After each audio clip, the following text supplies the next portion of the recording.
Welcome to the Ben Daniel Podcast, where we're calling a spade. Fire Christie Sides. That's right. Christie Sides needs to... Hold on. Let me see. I got a letter, folks. Christie Sides is here to stay. We've had 4 coaches since 2017. It's only year 2.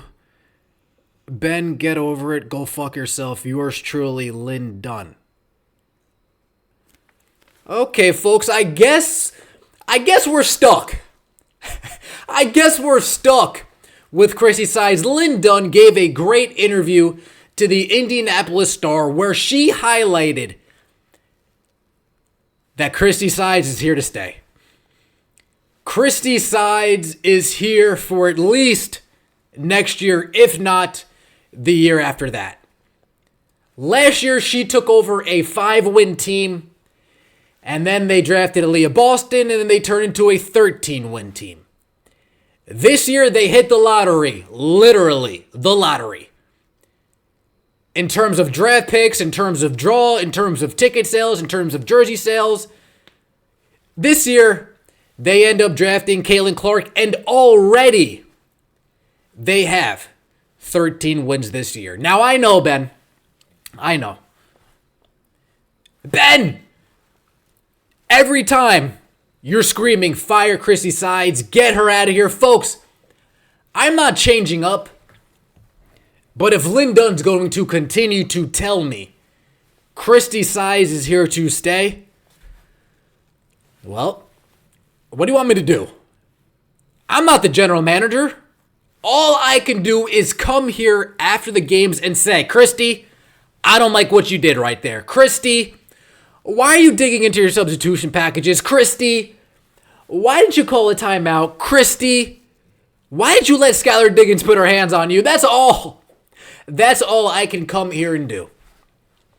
Chrissy Sides, Lin Dunn, the Indiana Fever are poised for a playoff run, and I know they're winning despite Chrissy Sides. I know one player stepped foot on campus and whoo, damn, this is a completely different team. I'm not oblivious to the fact, folks. Trust me, I am not oblivious to the facts. But the Fever did go from 5 wins to 13 wins in her first year there. Is Aaliyah Boston responsible for all 8 of those wins? You guys let me know in the comment section below. You guys let me know in the comment section below. And I know we all want to go at Lin Dunn for not making any moves. Trust me, I get it. But she's deciding to ride out with the squad that she has picked. A lot of people are asking, why didn't Alyssa Smith get traded? Why didn't this person get traded? Why didn't we make a move to improve? I think Lin Dunn is content, and I hate when general managers use that word content. But it seems like Lin Dunn is content where the Indiana Fever currently stand, and she believes that they are actually ahead of schedule. Folks, something Lin Dunn said, I think what we're trying to do is grow stability. You know what to expect. You know what the system's going to be. You know it's not constantly changing. And so we're trying to get stable with our players, stable with our growth, and most importantly, stable with our coaching staff. Since 2017, folks, this team has had 4 coaches. Lin Dunn goes on to say, quote, one of the things that really goes into being consistently successful is stability. And I think stability at the top is key, Dunn said. And I think since Coach White left, we've had what? 1, 2, 3, 4. I don't even know how many coaches. And when you have head coaching changes, you have assistant coaching changes. So it's like a roller coaster, and it's hard to grow stability. She likes what Chrissy Sides has done. She likes what Chrissy Sides did last year. End quote. Lin Dunn's words, not mine.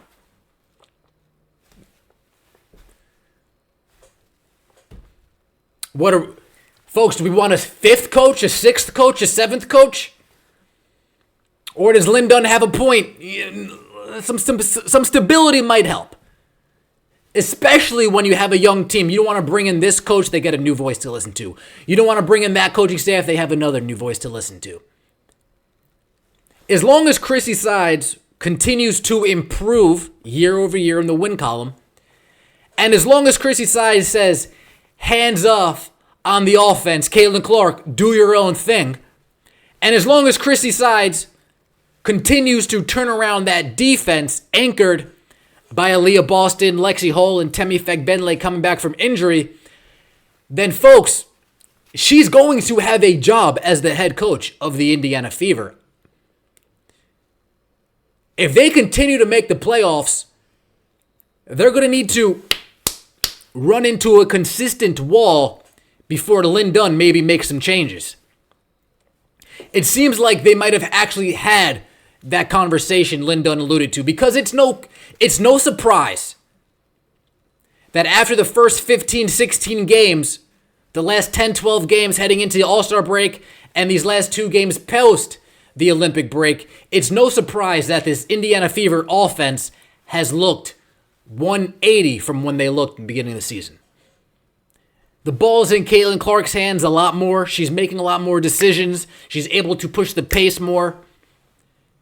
And just like we saw in the Seattle Story game, they might come out slow, lethargic, feeding the ball to the post. But fortunately for us, third quarter, fourth quarter rolls around. Caitlin, here, do you. Run ragged. Let's get this offense jump-started. It seemed like a tale of what Chrissy Sides wanted to do versus what Chrissy Sides was told, hey, Christie, put the ball in Caitlin's hands and let things work out. Folks, I'm one of Chrissy Sides' harshest critics, trust me. You guys know. I'm one of Lin Dunn's harshest critics. Trust me. You guys know. But to Lin Dunn's credit, this is only her 3rd year as general manager.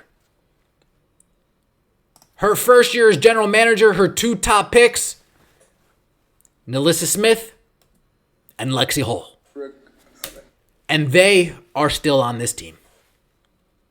Yes, they had a bevy of picks in 2022. Destiny Henderson, couple other players. But they're not in the league anymore. And if they are, they're getting absolutely no run on any team. But the 2 players that Lin Dunn decided to keep from that draft are playing some type of role, if not in Lexi Hull's case, a pretty important role to the Fever team that we see today. 2023, we already know that they drafted Aaliyah Boston, but who else did they get? Grace Berger. Grace Berger. We're all asking, Grace, come join us, Grace. Can we give Grace some minutes? We need a backup point guard. Can we stop seeing Erica Wheeler and give Grace some minutes? No? Okay. But these 2, they are still on the team. And then, like I said before, Caitlin Clark, Celeste Taylor, they get drafted 2024. Celeste Taylor, Christie Sides can't find playing time for her. Why? I don't know. How come the Connecticut Sun can? You tell me. How come the Phoenix Mercury can? You tell me. Maybe that is a Christie Sides issue. Maybe that is. Christie, come on. Utilize your personnel. Give them some run. Let's see what they got. But instead, Celeste Taylor's gone, and Caitlin Clark is here. So if we wonder why she didn't trade Nalissa Smith, maybe it's because Nalissa Smith was her first draft as the general manager of the Indiana Fever. Maybe she felt like she owed it to Nalissa to say, hey, let's see what we got at the end of this year. We're going to try to make it work. Only time will tell. Only time will tell. But Lin Dunn coming out and saying pretty much, I like what Chrissy Sides is doing. She took us from 5 wins to 13 wins. This organization, since I've been here, has had nothing but stability. Has had anything but stability. Lin Dunn is saying, we got to keep Christie. We need some type of stability for these young players. What, am I going to be mad at that? Quote, we had to restart, rebuild, recharge, reboot. Whatever the word you want to say, the Fever franchise, and I feel like where we are, I anticipated that we would be challenging for a playoff spot year 3. We feel like we're building a real good core there, even though we're young, that can compete at the highest level. So I like where we are.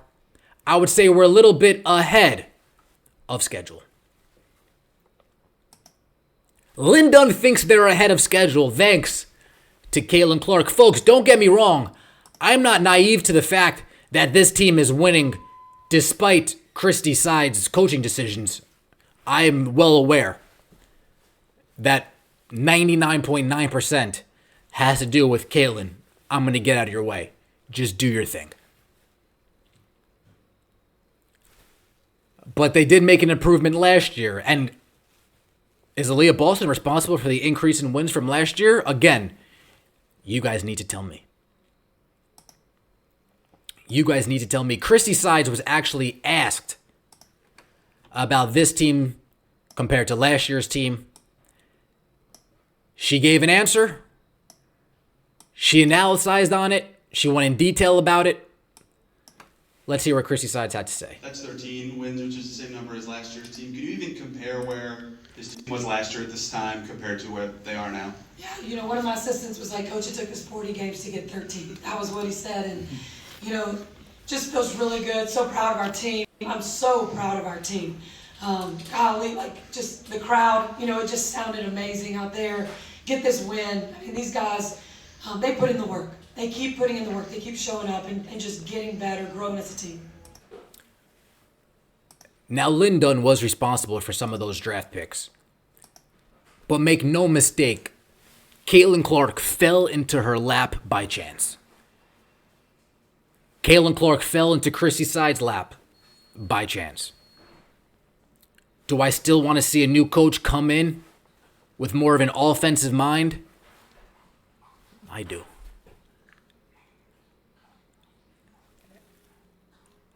Am I going to continue to hold Chrissy Sides' feet to the fire for her terrible coaching decisions? I will. Because at the end of the day, when we're in the playoffs, it's going to be Chrissy Sides versus a coach that might be a little bit better, a little bit more prepared for the X's and O's, a little bit more creative with the game plan. And that's when it's going to be clear as day to Lin Dunn and everybody else. Chrissy Sides, you need to hit the high road. Now, before I finish up here, the Indiana Fever, man, these guys went out and they made a couple lucky fans Fevers for the day. Let's take a listen. A once-in-a-lifetime experience. Today, the Indiana Fever welcomed students from Independence Academy, a local school for children on the autism spectrum. They were named honorary draftees. WRTV's Jessica Grunling followed along as they got to be WNBA players for a day. I'm pretty nervous because I'm terrible at shooting the basketball. It's a big day for Malin Gardner. She's nervous, but the team standing in front of her can definitely help her up her game. And after signing a contract with the Indiana Fever, they're now her teammates. We have decided to sign 6 new players to the Indiana Fever roster today. The Fever is on a win streak after the All-Star break, but they can always use some extra depth. This was really unexpected, but I'm glad to be a part of it. These rookies are from Independence Academy, a school for kids in grades 3 through 12 who are on the autism spectrum. The questions at their introductory press conference came from their new friends with the Fever. How does it feel to be a Fever player? I'm glad to be a part of it, and better yet, I'm even gladder that I got to do this with my sister. It is such a blessing to be a part of this team. Reagan Rucker gets to experience this with her dad. She's been waiting for this, waiting and waiting, so this is an awesome day for her. The girls put pen to paper, Make it official right here. shook hands with their new head coach, Christie, Sigh, and had their jersey presentation. It was really special. We got some new players on the team today. Then it was time for some team bonding.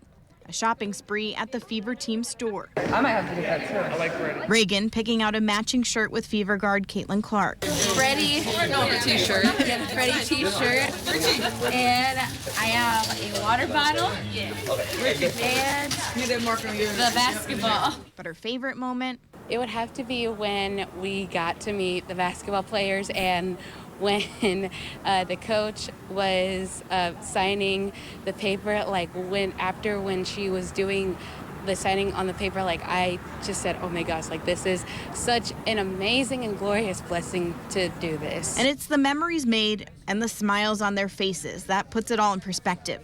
An opportunity to take basketball to the kids and make them fans for life. Just seeing the smiles on their faces, seeing how excited they were, kind of puts it in perspective for us, what great of a platform we have, and that we get to, be great influences for these little girls. What they're doing is awesome, because there's a lot of kids that won't get to see this, but the ones, for my daughter to experience it, I love it, because she's a loving kid. In Indianapolis, Jessica Grunling, WRTV.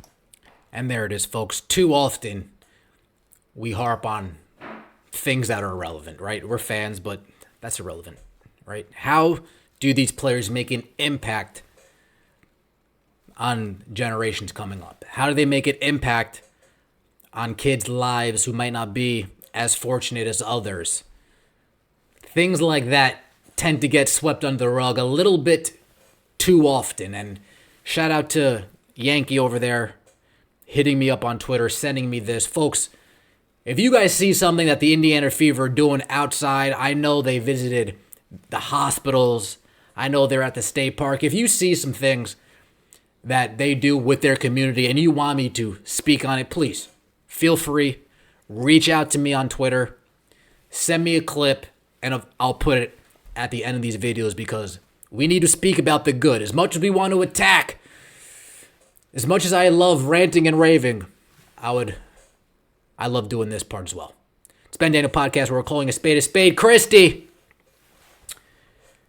I'm calling the dogs off for a little bit. But I swear, that first 10-0 run you don't call a timeout on, I am taking all of these kind words back. Appreciate you guys. Take it easy. See you later.